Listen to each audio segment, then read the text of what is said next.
A continuación, Quito TV. Quito TV, con el arquitecto David López, en Telesucesos, Canal 29.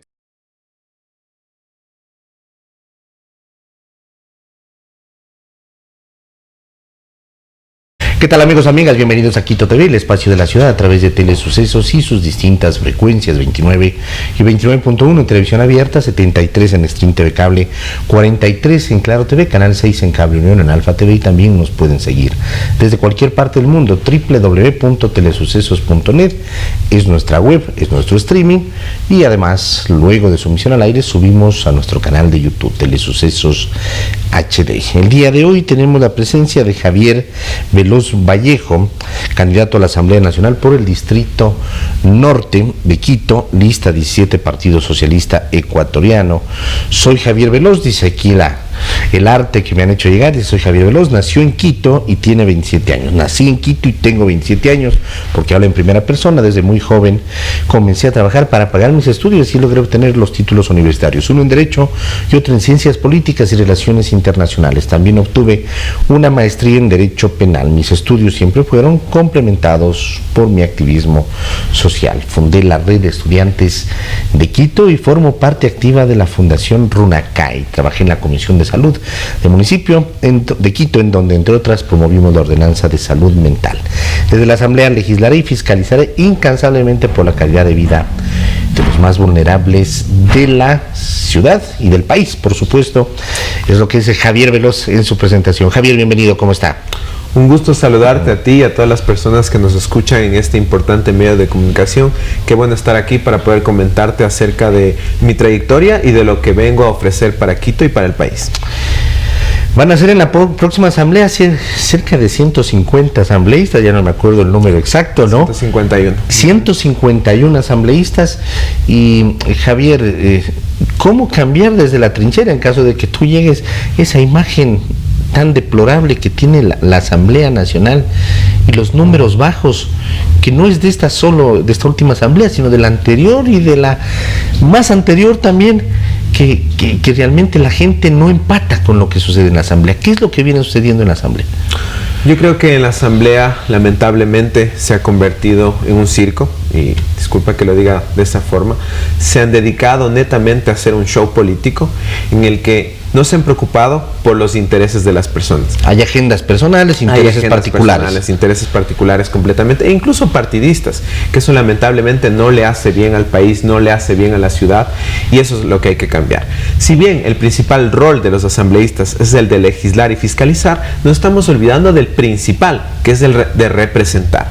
Los asambleístas tienen que representar esos intereses de las personas, sobre todo de las personas que no son escuchadas, de las personas de los grupos vulnerables que necesitan soluciones, independientemente del partido que vengas, independientemente de la ideología que tengas. La gente lo que quiere son soluciones, y eso lamentablemente es lo que no se ha visto en la asamblea. Están dedicados más al show político, a generar espacios de debate, pero de debate pernicioso y no constructivo, en el que, por ejemplo, a mí me da mucha pena que en los últimos años se han dedicado a hacer juicios políticos al ministro que sea. Obviamente con sus razones tendrán de igual forma, pero ¿por qué no dedicarse a fiscalizar que se establezcan y se generen, por ejemplo, los mecanismos para que se ejecute bien el presupuesto? Recién revisaba los últimos datos y el presupuesto en inversión que ha hecho este gobierno es paupérrimo, no supera el 60% en esta ejecución del último año. Es decir, eso deberían estar hay proyectos en la asamblea que están parados años, proyectos esenciales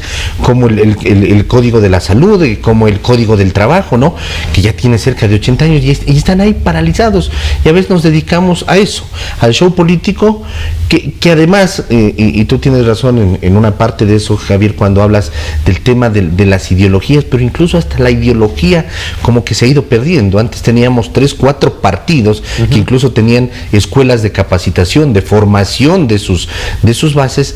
Ahora por movimientos que no sabemos si son de derecha, de izquierda, que cuál es la ideología, cuál es el interés al que representan. Totalmente de acuerdo, y esa es para mí una crítica, y te lo digo porque yo tengo formación en ciencias políticas, como tú mismo lo habías escuchado y leído. lamentablemente existe una crisis de representación porque no existe una forma adecuada en que los jóvenes, sobre todo, tengan una formación política adecuada. Los jóvenes que están interesados. No existen escuelas de formación política, tú lo has dicho, no existe esa identidad del partido, esa identidad ideológica, que claro, ya cuando llegas a la asamblea tienes que ir a defender esos intereses porque la gente confió en ti, en tu programa de trabajo, y es lo que tienes que ir a defender. No es lo que pasa en la asamblea. Lo que pasa ahora en la asamblea es que se caracterizan como que no son políticos, que son representantes de la ciudadanía, y claro, migran de un partido al otro, del partido verde al partido azul. Entonces creo que eso es lo que son movimientos y partidos de alquiler ahora, ¿no? Exacto, es lo que se llama, es un concepto incluso en la ciencia política que se llama como microempresas electorales, que básicamente los partidos eso es lo que se han convertido. Yo te pago por la candidatura, no me importa si utilizo tu logo, tu nombre, tu ideología, tú me vendiste la candidatura, yo veré qué hago. Eso es lo que pasa en este país, lamentablemente, con los partidos políticos, y es una crisis que ha generado esto, que tengamos gente que dice ser de izquierda, entra a la asamblea y se va a la derecha o se va a otros partidos de derecha. Entonces, o terminan votando a veces en bloque personas que uno dice, esta persona a través de su discurso de toda la vida nunca se manejó en estas posturas. Totalmente, ¿no? De acuerdo. Es lo que está pasando y eso es lo que hay que cambiar. Hay que empezar a pensar que se necesita un recambio generacional, sobre todo en la parte política y en la formación. Yo estoy totalmente de acuerdo, y de hecho la red de estudiantes de Quito, que yo tuve el honor de formarle y ser su líder, busca eso, busca que los jóvenes se preparen, enseñen a otros jóvenes y participen en política. Obviamente independientemente de su ideología y lo que sea, pero que exista una formación. No es posible que tengamos, y lo digo con todo el respeto también, legisladores que están totalmente alejados de la realidad y su formación no es la adecuada para un espacio tan importante como es el de la asamblea. Y es por eso que yo te comentaba que yo desde joven tenía esa visión de profesionalizar la política, y hay que hablarlo de eso. ¿Cuál es el perfil que tiene que manejar, por ejemplo, un joven o uno no tan joven, por decirlo así, para entrar en la política y en la asamblea? ¿Cuál es el perfil? Yo creo que tienes que tener un perfil que vaya adecuado a lo que tú quieres representar. La política obviamente es muy amplia y podemos hablar esto durante horas. Sin embargo, lo que tiene que siempre tener un joven que quiere ingresar a la política es una formación adecuada.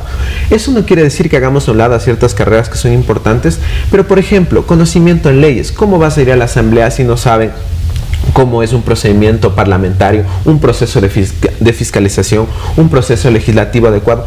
Va a ser muy complicado, y ahí es cuando ocurren estas cosas, como hemos visto, que les dan haciendo los discursos y al momento de estar en el pleno de la asamblea hacen un total bochorno. Asimismo, tienen que tener una trayectoria social. Te comentaba, yo vengo trabajando desde los 15 años formando fundaciones, apoyando a organizaciones sociales de adultos mayores, de niños, de personas que quieren emprender. Entonces hay que conocer. Te comentaba también en mi perfil, yo viví la realidad de lo que viven la mayoría de jóvenes, que es que no te den esa oportunidad para encontrar un empleo, porque no tienes experiencia. Y asimismo viví esa realidad de no poder ingresar a la universidad porque había un examen muy complicado que lamentablemente segmentaba a las personas por sus capacidades, pero que no afrontaban la realidad. Entonces yo creo que también hay que haber pasado y vivido, en este caso como mi persona, esas necesidades para poder entender y cómo resolver, porque también hay que llegar con propuestas, y eso es lo que venimos de parte del Partido Socialista Ecuatoriano. Vamos a esas propuestas, a los ejes de campaña. Hay 4 ejes básicamente. El primero es seguridad, reformar el Código Orgánico de Entidades de Seguridad y Ciudadanía y Orden Público para que los agentes metropolitanos también garanticen seguridad. Es importante entender algo. En los últimos años se ha dado esta visión de que nosotros tenemos que defendernos como podamos. Incluso recordaremos, a través de este decreto del expresidente Guillermo Lasso, se autorizó la tenencia y porte de armas de uso civil. ¿Por qué no pensar que existen cuerpos complementarios de seguridad, que eso es lo que regula el COESCO, como los agentes metropolitanos, como los otros tipos de organismos que hacen esta complementación en materia de seguridad y que también trabajen en velar por la seguridad en Quito, en Pichincha y en todos los demás rincones del país? Porque más bien, si ellos son de una u otra forma más capacitados que el común de la gente, ¿por qué no darles esas facilidades? Y yo te lo digo, he conversado con ellos, estarían dispuestos a poder colaborar en materia de seguridad. Ahora lo que pasa es que el ciudadano está armado, pero por ejemplo un agente metropolitano no. Yo sé que es complicado hablar de ellos porque hay una narrativa compleja alrededor de cómo han sido sus procesos, pero necesitamos seguridad y necesitamos ayuda. Porque eso es un cambio profundo, ¿no? Porque es un cambio profundo. Se habla de que la seguridad está solamente en el Estado, que los municipios no pueden prácticamente intervenir, pero se lo puede hacer. Hay como, y eso es lo que nosotros proponemos. Esa reforma es importante porque va a permitir contar con más organizaciones y grupos que puedan colaborar en labores de seguridad preventiva, porque la seguridad, bueno, es un tema muy complejo que ya lo vamos a hablar, pero ¿por qué no hablar de seguridad preventiva? ¿Por qué no también darles esas facilidades y esos mecanismos a estos entes complementarios de seguridad para que nos faciliten y nos brinden mayor seguridad sobre toda la ciudadanía? Eso, por ejemplo, en el caso de Quito, pero entiendo que en el resto de gobiernos municipales, no de los GATS, también existen cuerpos metropolitanos, no en ese caso metropolitanos, sino agentes de control, dependiendo del GAT que sea, que pueden involucrarse. O sea, es un proyecto que se tiene que dar a nivel nacional. Exacto, tiene que ser a nivel nacional, obviamente por el talante de la cantidad de habitantes que hay en este caso en Quito, obviamente se necesita más, pero hay otros cantones que también podrían darle soporte. ¿Por qué? Por ejemplo, hablemos del cantón de los bancos. Ahí habrá un PAI policial y nada más. Entonces, ¿por qué no brindar y que sean estas personas que a veces nosotros vemos y sin querer desmerecerlos ni nada por el estilo, pero les vemos que están en otras actividades? ¿Y por qué no utilizar a este tipo de cuerpos de seguridad complementarios para que complementen la seguridad? De hecho, incluso hasta por eso es su mismo nombre. Entonces, yo creo que es una propuesta viable, eficaz, porque tenemos que también entender que no hay los recursos necesarios para seguir teniendo más policías. ¿Por qué no ayudarnos con los GATS? Que sea un tema que incluso vaya desde la seguridad preventiva hasta la seguridad coercitiva, que ya darles herramientas, darles las competencias necesarias para que después no digamos, no, yo no puedo ir el metropolitano a esto porque no es mi competencia y tiene que llamar al Policía Nacional. Creación de una Dirección Nacional Antimafia para desarticular los grupos de delincuencia organizada. Esta creo que es la propuesta más importante, no solo de Javier Veloz, sino del Partido Socialista Ecuatoriano y de nuestro candidato a la presidencia, el abogado Pedro Granja. ¿Por qué? ¿Qué es lo que ha pasado en el país en los últimos años? Hemos visto desfiles pomposos de militares y policías a lo largo de los cantones que han sufrido mayores niveles de inseguridad, pero no hemos visto en verdad una estructura organizativa, una Dirección Nacional Antimafia que permee de manera estructural a los GDOs. ¿Qué es lo que pasa? La seguridad es un fenómeno transversal que aglomera varias aristas. Tú, por sacar los militares, por estar nombrando cada vez que te da la gana estados de excepción, no resuelves la inseguridad y no se ha resuelto la inseguridad. Este fenómeno es muy complejo y hay que analizarlo de manera técnica. Entonces, ¿cuál es la propuesta del Partido Socialista? Que esta dirección desarticule estos GDOs, pero de manera estructural, es decir, en todos sus ámbitos. Y sobre todo, y uno de los más importantes, en el tema económico. En el Ecuador se lava de 2.000 a 3.000 millones de dólares anuales solamente estos grupos de delincuencia organizada. Hemos visto algún sentenciado por este tipo de delitos, creo que en los últimos 5 años, uno. Cuando sabemos cuál es el problema. ¿Qué es lo que hay que hacer? Hay que atacar a nivel económico, pero también a sus cabezas. A veces nosotros pensamos que los lobos son las personas pobres que están ahí con los tatuajes, los lobos, los tiguerones y todos estos grupos de delincuencia son esas personas pobres que lamentablemente han tenido que verse sujetas a formar parte de estos grupos de delincuencia organizada. No, no es así. Los lobos, los tiguerones y todos estos grupos de delincuencia son gente, empresarios, banqueros, que ellos son los en verdad que lavan el dinero, porque tú no puedes lavar el dinero en una tiendita. El dinero se lo lava en los bancos, en las empresas. O sea, hay otras estructuras que están ahí involucradas. Hay otras estructuras y eso es lo que hay que atacar. ¿Por qué siguen financiándose? ¿Por qué tiene tanto dinero el narcotráfico? ¿Por qué tiene tanto dinero sus grupos de delincuencia organizada? Porque existen las facilidades, hay una narcopolítica que está en el Estado y eso hay que atacar. Ahora, esta dirección, perdón Javier, esta Dirección Nacional de Antimafia sería nombrada por el gobierno. ¿Cómo sería su estructura? ¿Depende en algo, por ejemplo, de la Policía Nacional, tal vez de antinarcóticos? ¿Cómo sería? ¿O es una estructura independiente? ¿Y quién sería la cabeza o cómo sería la estructura? Tiene que ser una dirección tripartita, donde incluso participen organizaciones internacionales y de otros países amigos que permitan también de una otra forma transparencia. Lamentablemente hemos visto, y yo respeto mucho a la Policía Nacional y al Ejército ecuatoriano, creo que son instituciones honorables, sin embargo hay que entender que en los últimos años hemos visto la cantidad de casos en las que están relacionados, muchos de ellos, y lo más triste y lo peor es que desde sus cabezas, relacionados con el narcotráfico, narcogenerales. Antes se hablaba así de ciertos elementos malos, así mismo lo ha dicho la Policía Nacional, pero ahora estamos hablando de narcogenerales. Ser una entidad técnica, exclusivamente técnica, completamente técnica, con ayuda internacional, con la policía y con los entes de inteligencia que vengan incluso de otros países. Nosotros confiamos mucho en las relaciones que podemos tener con los otros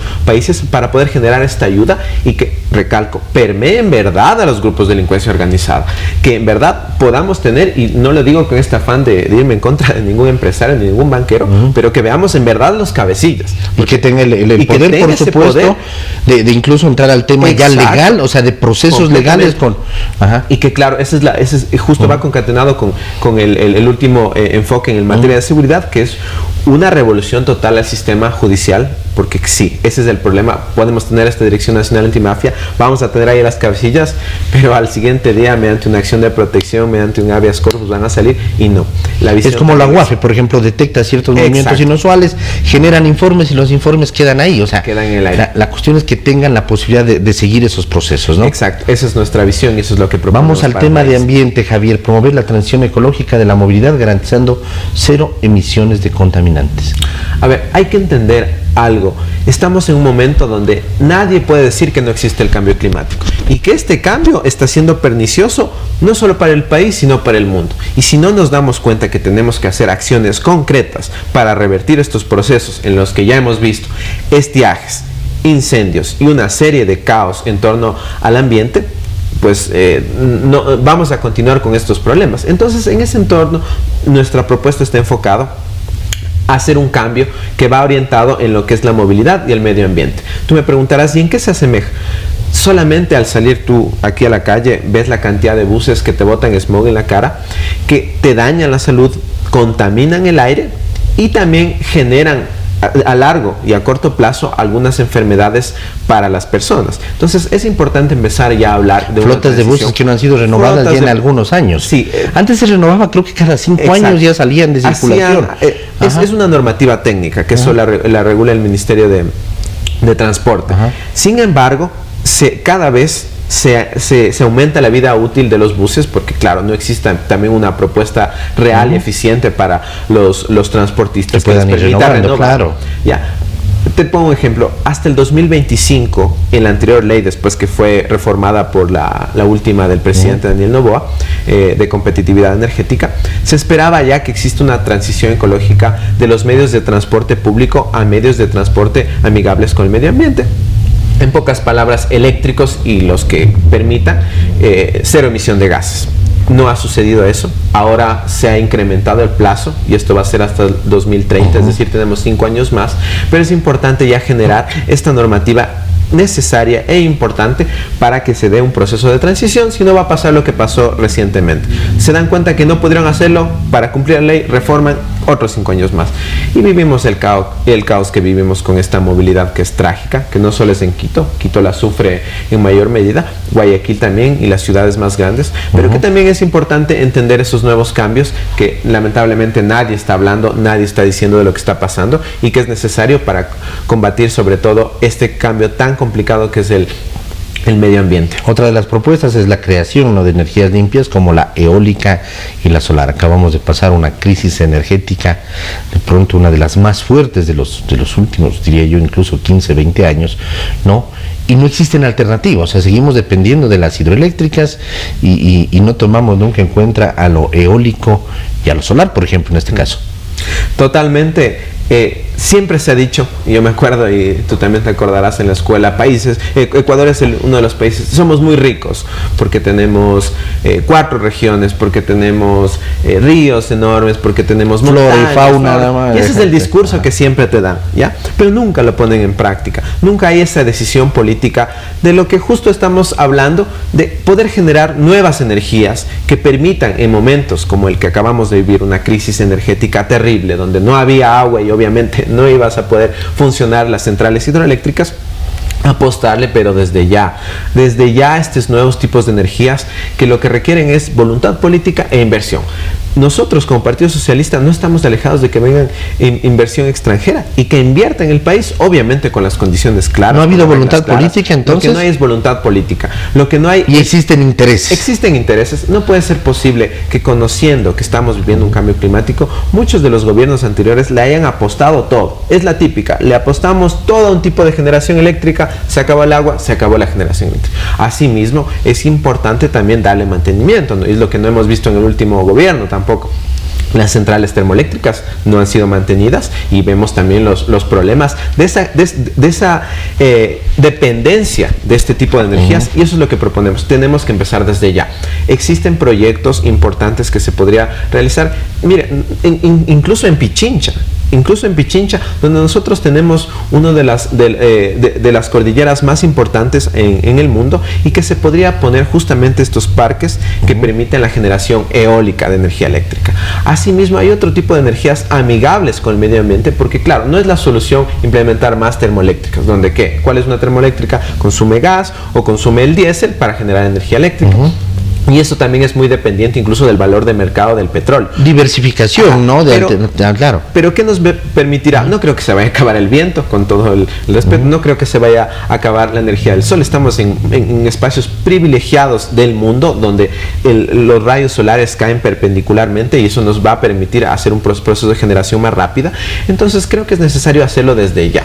Eso creo que es lo que hay que hacer, pero lo que ha faltado es voluntad política, y eso es lo que va a tener nuestra lista y nuestro candidato a la presidencia. Vamos al tema del empleo. Tú hace un ratito también dijiste, Javier, el tema del empleo joven, que es muy difícil que los jóvenes se involucren en el tema de empleo. Primero, no existe empleo, y luego cuando existe algo de empleo, como que no se toma en cuenta a los jóvenes. Promover una ley que prohíba la discriminación por edad y aspecto físico, para que la evaluación para el ingreso en empleo solo contemple la experiencia y las capacidades, ¿no? Y eso tiene que ver incluso con el otro eje de educación, donde dice que también una reforma a la Ley Orgánica de Educación Intercultural que permita la incorporación de bachilleratos técnicos en el mundo laboral. Eso, las dos, empleo y educación, van como que tienen mucho que ver. Tienen mucho que ver, y qué bueno que le has visto así, porque esa es nuestra visión. Yo te lo digo por experiencia propia, y es lo que te hablaba, es lo que tienen que tener candidatos. O sea, alguien que no ha sufrido no poder conseguir empleo, es muy difícil que te hable de cómo generar empleo. Alguien que ha sufrido de cómo no poder ingresar a la universidad, va a entender lo que estás viviendo. Que te den eligiendo la profesión que quieres. Eligiendo.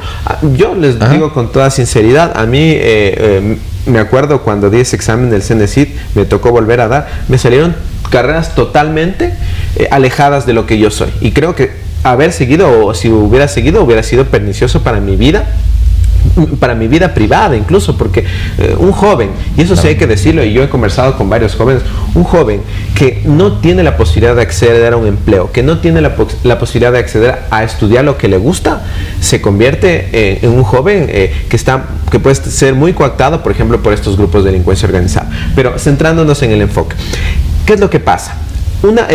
Y hay que ser también muy sinceros en este aspecto, y quien te diga que los asambleístas pueden generar empleo te está mintiendo. No funciona así, un asambleísta no da empleo. Lo que sí puede generar es, a través de normativa, las condiciones para que se genere un empleo adecuado. En este caso, te comentaba esta experiencia propia. Te gradúas de la universidad, pero intenta conseguir empleo. Intenta que te dé un espacio cuando tú como joven de plano te dicen hizo experiencia, entonces te vuelves como en un círculo vicioso, porque tú le dices, pero justo vengo a eso para que me dé experiencia. No, pero vaya a conseguir experiencia, pero a eso vengo. No te dan la posibilidad, y eso hay que cambiar. Y así mismo, y yo por eso he hecho este enfoque en que la discriminación no sea ni por edad, pero tampoco por aspecto físico, porque ¿qué es lo que pasa? cuando después de que en tu vida has trabajado casi que hasta los 40 años, luego te vuelves inservible para el mercado laboral. Es igual, ajá. Y tienes 40 años y ya nadie te quiere contratar. Entonces, es como que, ¿qué quieren? O sea, empresas, sector público, ¿qué es lo que buscan? Y eso también es muy complicado porque la mayoría de gente que yo he tenido la oportunidad de recorrer me han dicho, sí, el empleo joven es importante, pero también piensa en nosotros, y eso es lo que nosotros estamos haciendo, pensando en estos grupos de personas también que son discriminados por su edad y que ya no les permiten trabajar. Ahora, eso es lo que buscamos reformar, que no exista esa discriminación y que también justo de eso se encarguen los asambleístas, de ver que no se esté discriminando a las personas por su edad o por su condición física, y que sea de una u otra forma, independientemente, solamente analizado sus capacidades y su formación en torno a poder conseguir y entrar a algún empleo digno. El doctor Javier Veloz Vallejo, candidato a la Asamblea Nacional por el Distrito Norte de Quito, lista 17, ha estado el día de hoy con nosotros. Le agradecemos, Javier, muy bienvenido siempre. Muchas gracias a ti y a todas las personas que nos están escuchando en este prestigioso medio de comunicación. Yo agradezco que den espacios a jóvenes y a nuevos jóvenes que están vinculados en política y que quieren hacer un cambio real. Nada más finalizar diciéndote que agradezco igual a todos los compañeros que están trabajando conmigo, que están en este proyecto político intentando cambiar el país, que eso es lo que tenemos que hacer todos los jóvenes, intentar cambiar esta realidad. Muy gentil, Javier. Amigos, que pasen bien, hasta la próxima, felicidades. Las opiniones vertidas en este espacio por la producción y dirección del programa son de exclusiva responsabilidad de sus autores y de quienes intervienen en ellos.